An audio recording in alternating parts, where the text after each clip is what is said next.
విజయాస్ తెలుగు కార్నర్కు స్వాగతం. ఈ వీడియోలో పడ్వాది సంధి గురించి మనం తెలుసుకోబోతున్నాం.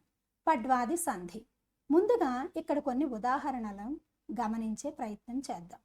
మొదటిగా భయము ప్లస్ పడే, భయము పడే, భయము ప్లస్ పడే, భయము పడే. ఇక్కడ మనం పూర్వపదం చివరి అక్షరం మనం గమనిస్తే ము అనేది మనం ఇక్కడ గమనిస్తున్నాం. భయము పూర్వపదంలో చివరి అక్షరం ము. రెండవ ఉదాహరణ ఆయాసము ప్లస్ పడు, ఆయాసము ప్లస్ పడు. ఈ పదంలో మొదటి పదంలోని చివరి అక్షరం ము.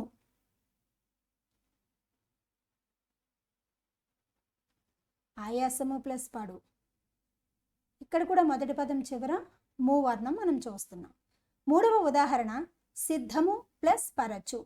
సిద్ధము అనే పదంలో చివరి అక్షరం ము, ము వర్ణాన్ని మనం చూస్తున్నాం. సూత్రము ప్లస్ పట్టే, సూత్రము పట్టే. మొదటి పదంలోని పూర్వపదంలోని చివరి అక్షరం ము. ఇక్కడ భయము ప్లస్ పడే, భయము పడే,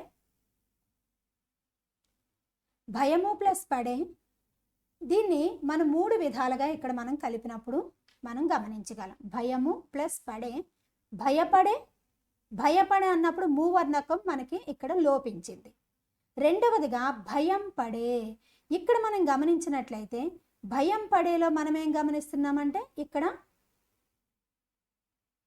సున్నా పూర్ణ బిందువు అనేది రావడం మనం గమనిస్తున్నాం. భయ పక్కన పూర్ణ బిందువు వచ్చింది, ఇక్కడ మువర్ణకం లోపించింది. మూడవ ఉదాహరణ భయము పడే. భయము పడే అంటే ఇక్కడ భయము ప్లస్ పడే అంటే ప్లస్ అనే సింబల్ మనం తీసేస్తే, ఈ గుర్తు తీసేస్తే భయము ప్లస్ విడదీస్తే పడే. ఇక్కడ రెండు కలిపేస్తే భయము పడే అనే పదం మనకి ఇక్కడ వచ్చినట్లుగా మనం గమనిస్తున్నాం. అంటే ఇక్కడ మనం ఏం గమనించాం అల్టిమేట్గా అంటే భయము ప్లస్ పడే కలిపితే మూడు రూపాలని మనం ఇక్కడ గమనిస్తున్నాం. మూడు రూపాలు ఏంటవి అంటే మొదటిగా భయపడే అంటే మువర్ణకం లేదు. రెండవదిగా భయం పడే, ఇక్కడ మువర్ణకం స్థానంలో పూర్ణ బిందువు వచ్చింది. మూడవదిగా ఈ రెండు అంటే మువర్ణ లోపం కానీ సున్నా పూర్ణ సున్నా అదనంగా రావడం కానీ లేకుండా ఉన్నది ఉన్నట్లుగా భయము ప్లస్ పడే, భయము పడే అనే పదం ఇక్కడ రావడం మనం గమనించాం. రెండవదిగా ఆయాసము ప్లస్ పడు.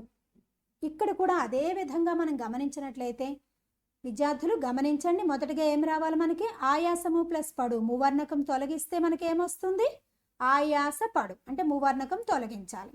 రెండవదిగా సున్నా రావాలి ఆయాసం పడు. మూడవదిగా ఏం రావాలి ఉన్న పదము ఉన్నది ఉన్నట్టు ఇక్కడ ఆయాసము పడు. తర్వాత మూడవ పదానికి మీరే ఆలోచించి చెప్పండి ఉదాహరణలు. సిద్ధము ప్లస్ పరచు. ఇక్కడ మువర్ణకం మొదటి పదం చివర ఉన్నటువంటి మువర్ణకం తొలగిస్తే మనకి సిద్ధపరచు వచ్చింది. మువర్ణక లోపం తర్వాత అక్కడ పూర్ణ బిందువు ము ప్లేస్లో పూర్ణ బిందువు వస్తే సిద్ధం పరచు.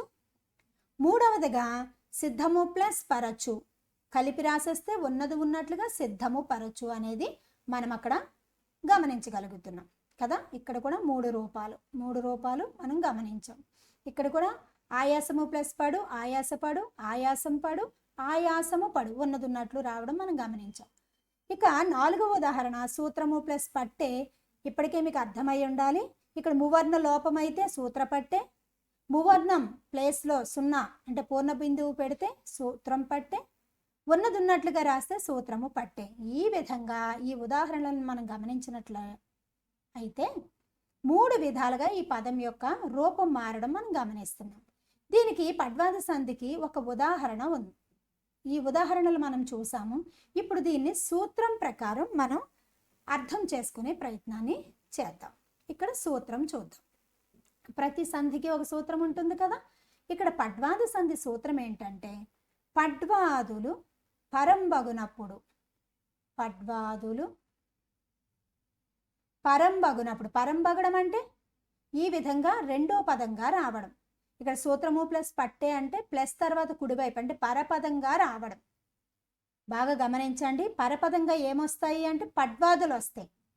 పడ్వాదులు పరంబగనప్పుడు అంటే రెండవ పదంగా పడ్వాదులు వచ్చినప్పుడు ఏమవుతుందంట? మువర్ణకంబునకు. మువర్ణకము అంటే ము అనే ప్రత్యయం, అంటే మొదటి పదంలో ఉన్నటువంటి మువర్ణకం. ఇప్పుడు సూత్రము ప్లస్ పట్టేలో పడ్వాదులు పరంబగునప్పుడు అంటే ప్లస్ తర్వాత పరపదంగా పడ్వాదులు పదం వస్తే మొదటి పదం చివరున్నటువంటి మువర్ణకంబునకు ము అనే అక్షరానికి లోప. లోప అంటే ము అనే అక్షరం లోపింపబడుతుంది, అంటే తొలగించబడుతుంది. పూర్ణ బిందువులు. పూర్ణ బిందువు అంటే 0. విభాష నగు. విభాష. విభాష నగు. ఇప్పుడు సూత్రం మళ్ళీ ఒక్కసారి చెప్పండి, మీలో మీరు చెప్పుకోండి. పడ్వాదులు పరంబగునప్పుడు మువర్ణకంబునకు లోప పూర్ణ బిందువులు ఎలా వస్తాయంట? విభాషగా వస్తాయంట. విభాష నగు. పడ్వాదులు పరంబగునప్పుడు మువర్ణకంబునకు లోప అంటే మువర్ణకం తొలగిపోవడం కానీ, పూర్ణ బిందువు అంటే 0 రావడం కానీ విభాష నగు అంటే విభాషగా వస్తాయి. ఇప్పుడు విద్యార్థులు ఇప్పుడు పడ్వాదులు అంటే ఏంటో తెలియాలి మీకు, మువర్ణకం అంటే ఏంటో తెలియాలి, పూర్ణ బిందువు అంటే ఏంటో తెలియాలి, విభాష అంటే ఏంటో తెలియాలి. ఇప్పుడు పడ్వాదులు. పడ్వాదులు అంటే కొన్ని పదాలు ఉన్నాయి. పడ్వాదులు అంటే కొన్ని పదాలు. ఏంటవి అంటే పడ్వాదులు. చూడండి, ఇక్కడ పడ్వాదులు అంటే పడు, పట్టే, పాటు, పెట్టు, పట్టు, పరచు, కొను, తిను మొదలైన పదాలను మనం పడ్వాదులు అంటాం. మీరు ఇది ఒక మంత్రంలా చెప్పడానికి అలవాటుగా నేర్చుకోవాలి. పడు, పట్టే, పాటు, పెట్టు, పట్టు, పరచు, కొను, తిను. పడు, పట్టే, పాటు, పెట్టు, పట్టు, పరచు, కొను, తిను. ఈ పదాలను పడ్వాదులు అంటాం. సూత్ర ప్రకారం ఏంటి? ఈ పద్వాదులు, ఈ పదాలు ఎక్కడుండాలి? రెండవ పదంగా పరమవ్వాలి. పడ్వాదులు పరంబగునప్పుడు అంటే ఈ పదాలలో ఉన్నటువంటి ఏదైనా ఒక పదం రెండో పదంగా వచ్చినప్పుడు మువర్ణకంబునకు అంటే మొదటి పదంలో ఉన్నటువంటి పూర్వపదంలో ఉండే చివర ఉండే మువర్ణకంబునకు లోప అంటే మువర్ణకం తొలగిపోతుంది. ఇక్కడ సూత్రము ప్లస్ పట్టె అంటే మువర్ణకం తీసేస్తే ఏమైంది? సూత్ర పట్టె అయింది. ఇలా అయినా అవుతుంది. లోప అంటే మువర్ణకం తొలగిపోవడం. మువర్ణకంబునకు లోపం అంటే ఏంటి? లోపం అంటే తొలగిపోవడం. రెండవదిగా ఏం మార్పు జరుగుతుందంట? పూర్ణ బిందువు. పూర్ణ బిందువు అంటే 0. 0నే మనం పూర్ణ బిందువు అంటాం. ఇక్కడ పూర్ణ బిందువు విభాషగగు అంటే ఎప్పటికీ వస్తాయి అని కాదు, అంటే ఒక్కొక్కసారి వస్తుంది, ఒక్కొక్కసారి రాదు. సూత్రం ఇప్పుడు 0 కనుక పూర్ణ బిందువు కనుక వస్తే మువర్ణకం తొలగిపోతే సూత్ర పట్టె అయింది. పూర్ణ బిందువు వస్తే సూత్రం పట్టె. ఇక్కడ లోపం అంటే ము తొలగిపోవడం జరుగుతుంది. రెండవదిగా పూర్ణ బిందువు రావడం, సూత్రం పట్టె. ఓకే, సూత్రము పట్టె అంటే ఇక్కడ సంధి జరగలేదు, నిషేధం. ఇది సూత్రము ప్లస్ పట్టె విడదీసి ఎలా ఉందో కలిపితే కూడా అలానే ఉంది. ఇదేంటి? నిషేధం. విభాష. ఇక్కడ చూడండి, విభాష నగు. విభాష అంటే వైకల్పికం లేదు అంటే వికల్పం. వైకల్పికం లేదా వికల్పం. విభాష అనేటటువంటి పదానికి వ్యాకరణ పరిభాషలో అర్థం ఏంటి అంటే వైకల్పికం లేదు అంటే వికల్పం. అంటే ఏంటి? మనకి సంధి నిత్యము అంటే ఎప్పటికీ జరుగుతుంది. సంధి వైకల్పికం అంటే ఒకసారి సంధి జరిగి ఒకసారి సంధి జరగకపోవడాన్ని వైకల్పికం అంటాం. విభాషకి ఇంకొక పేరేంటి? వికల్పం లేదా వైకల్పికం. ఇప్పుడు సూత్ర ప్రకారం మనం ఏం గమనించాం? పడ్వాదులు పరంబగునప్పుడు అంటే రెండవ పదంగా పడ్వాదులు రావాలి. రెండవ పదంగా పడ్వాదులు రావాలి. ఇక్కడ పట్టె అని ఉంది చూడండి, సూత్రము ప్లస్ పట్టె.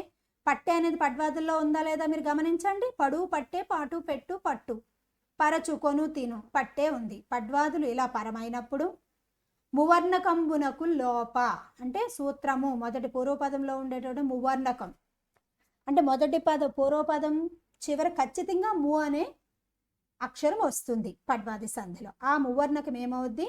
లోపం అంటే తొలగిపోద్ది. రెండవదిగా మార్పు ఏం జరుగుతుంది అంటే పూర్ణ బిందువు 0 అనేది వస్తుంది. విభాష నగు వస్తుంది. ఎలా వస్తుంది? ఎప్పటికీ వస్తుంది అని కాదు, ఖచ్చితంగా జరుగుతుందని కాదు. ఒక్కొక్కసారి వస్తుంది, ఒక్కొక్కసారి రాదు. వస్తే సూత్రం పట్టే అవుద్ది, రాకపోతే ఉన్నదున్నట్టు సూత్రము పట్టే అవుద్ది. గమనించారు కదా. ఇప్పుడు పడ్వాదులు అంటే పడు, పట్టే, పాటు, పెట్టు, పట్టు, పరచు, కొను, తిను మొదలైన పదాలు. మువర్ణకము అనగా ము అనే ఏకవచన ప్రత్యయం. డూమూవులు ప్రథమా విభక్తిలో ఉన్నటువంటి ము అనేది ఏకవచన ప్రత్యయం. డు, ము, వు ఇవి ఏకవచన ప్రత్యయాలు. లు అనేది బహువచన ప్రత్యయం. ఇవి మీకు చిన్నతనంలోనే నేర్చుకున్నారు. లోపము అంటే మువర్ణకం తొలగించబడడం. పూర్ణ బిందువు అంటే నిండు సున్నా, నిండు సున్నా పూర్ణ బిందువు అని సున్నాని మనం పిలుస్తూ ఉంటాం. ఓకే. విభాష అంటే వికల్పం, వైకల్పికం. ఇవి కూడా మీకు పారిభాషిక పదాలు బిట్స్ వస్తాయి సిబిఎస్ఈలో, ఖచ్చితంగా ఇవి మీరు నేర్చుకోవాలి. ఇప్పుడు ఈ సూత్ర ప్రకారం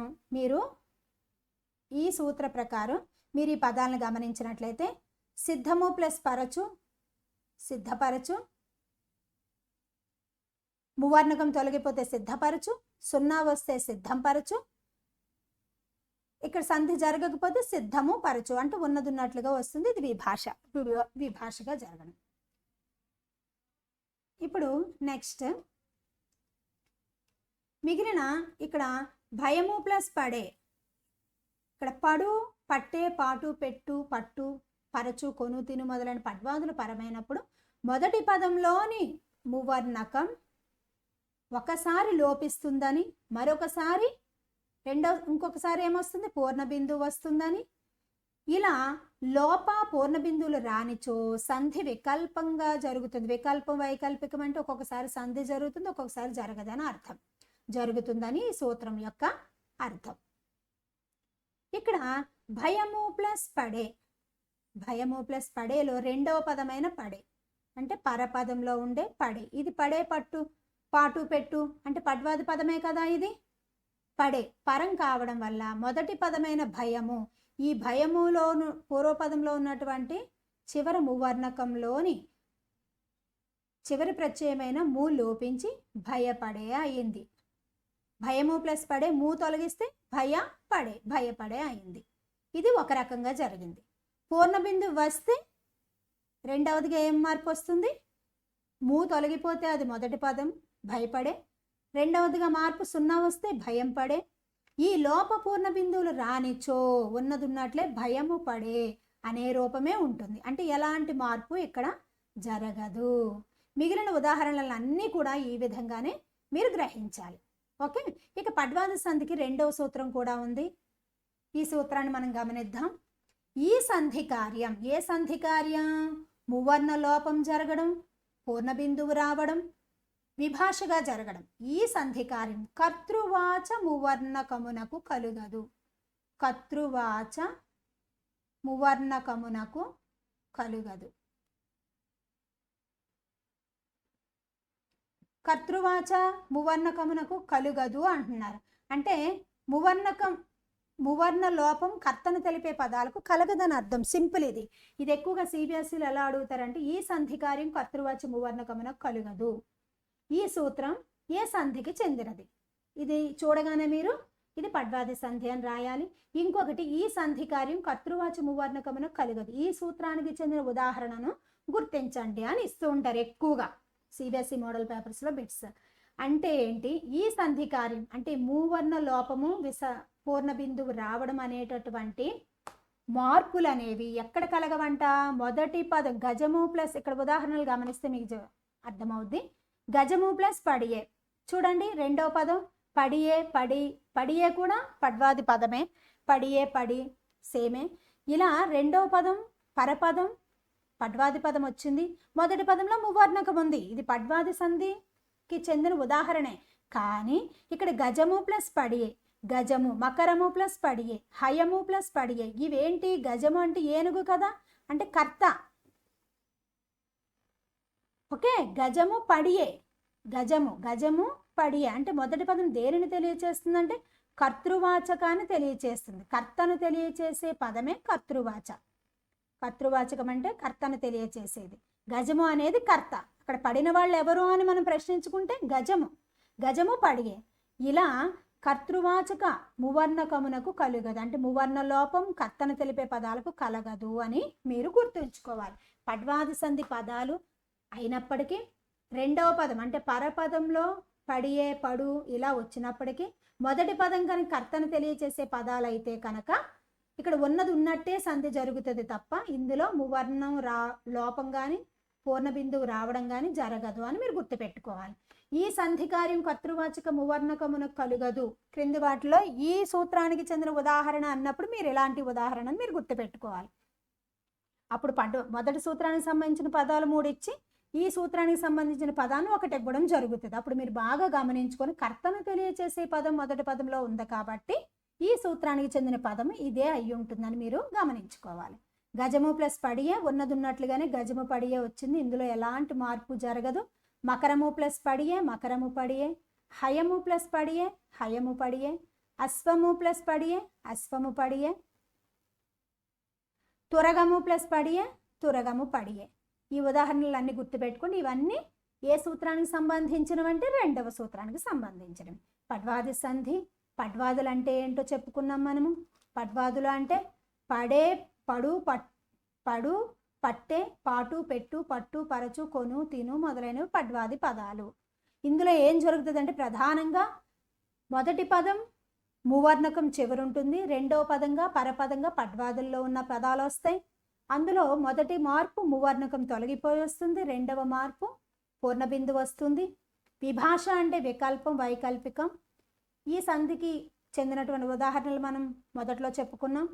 భయము పడే, భయము ప్లస్ పడే, ఇలాంటివన్నీ కూడా. ఇంకా విశదము ప్లస్ పరచు, విశదపరచు. సిద్ధము ప్లస్ పరచు, సిద్ధపరచు. ఇలా మొదటి సూత్రానికి ఉదాహరణలు మనం గమనించాం. 2వ సూత్రం ఏమనుకున్నాం? ఈ సంధి కార్యం అంటే ఏ సంధి కార్యం?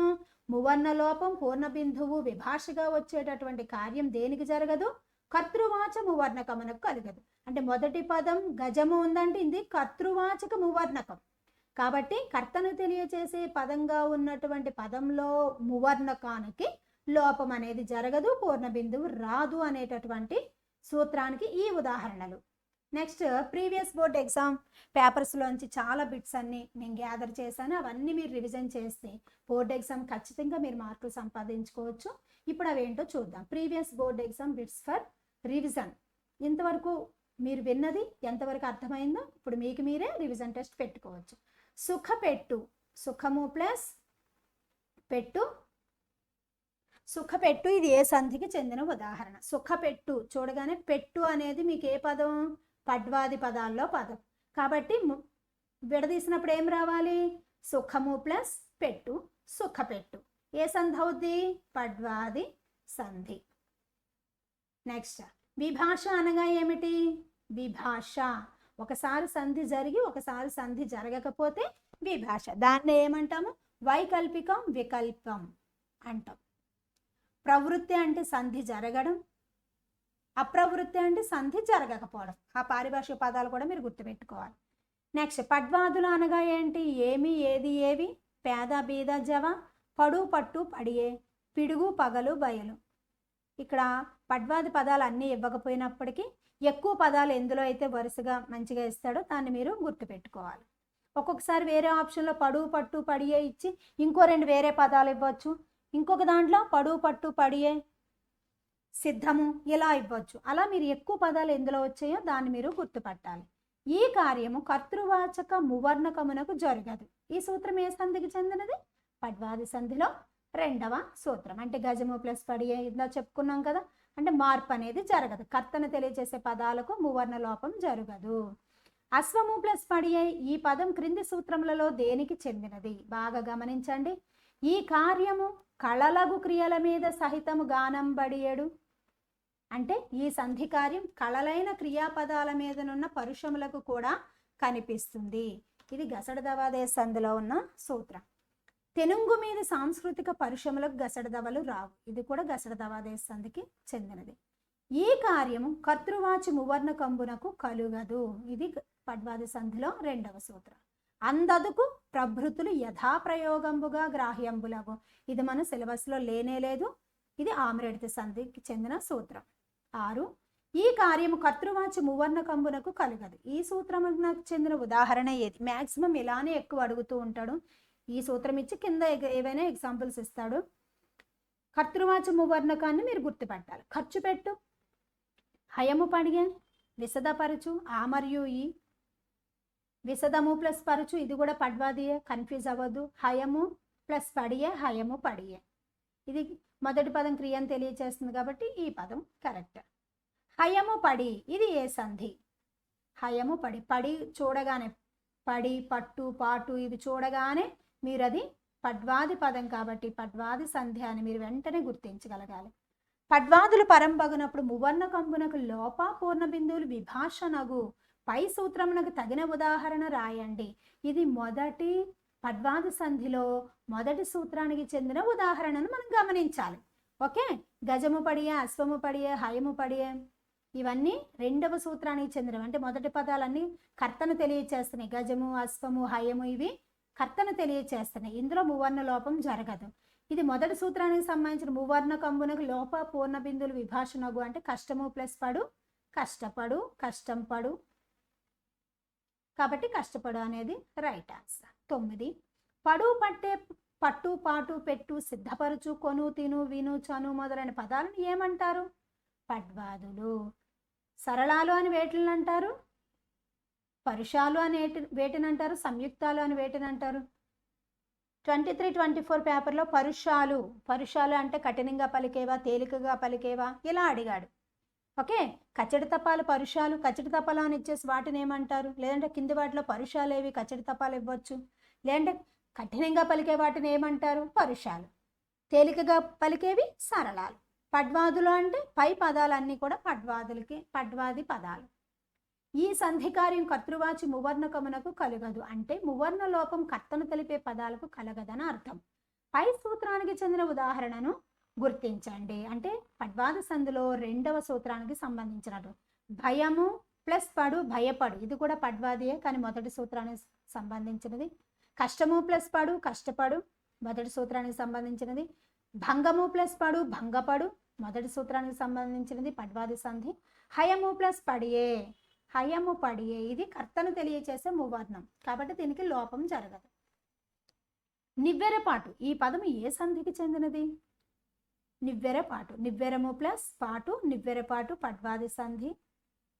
ఆశ్చర్యపడు ఆశ్చర్యము ప్లస్ పడు ఇక్కడ చూడండి ఆశ్చర్యం ప్లస్ పడు ఆశ్చర్యము ప్లస్ పడు ఇక్కడ సున్నా ఉంది. సున్నా ఉన్నదాన్ని మనం తీసుకోకూడదు. ఓకే, మువర్ణకం మనకు కనిపించాలి. ఆశ్చర్యము ప్లస్ పడు ఆశ్చర్యపడు. ఇక్కడ ఆశ్చర్యపు ప్లస్ పడు ఆశ్చర్యంపు ప్లస్ పడు చూడండి సున్నాతో ఉన్న పూ కనబడగానే ఇది కరెక్ట్ ఏమో అని మీరు అనుకోవద్దు. ఆశ్చర్యము ప్లస్ పడు అనేది పడ్వాది సంధికి చెందినటువంటి ఉదాహరణ. ఈ విధంగా ఇంకా మరిన్ని ఉదాహరణలు మీరు ఆలోచించండి. మనం ప్రతిరోజు వాడే పదాల్లో చాలా పదాలు మనకు కనిపిస్తూ ఉంటాయి. కాకపోతే పడ్వాది సంధిలో ఉన్న రెండు సూత్రాలు మీరు గుర్తుపెట్టుకోండి. మొదటి సూత్రానికి సంబంధించిన పదాలేవి రెండో సూత్రానికి సంబంధించిన పదాలేవో మీరు ఈజీగా గుర్తుపెట్టుకుంటే చాలా సులభంగా మార్క్స్ అనేవి మీరు సంపాదించగలుగుతారు. వచ్చే వీడియోతో మళ్ళీ కలుద్దాం. ధన్యవాదములు.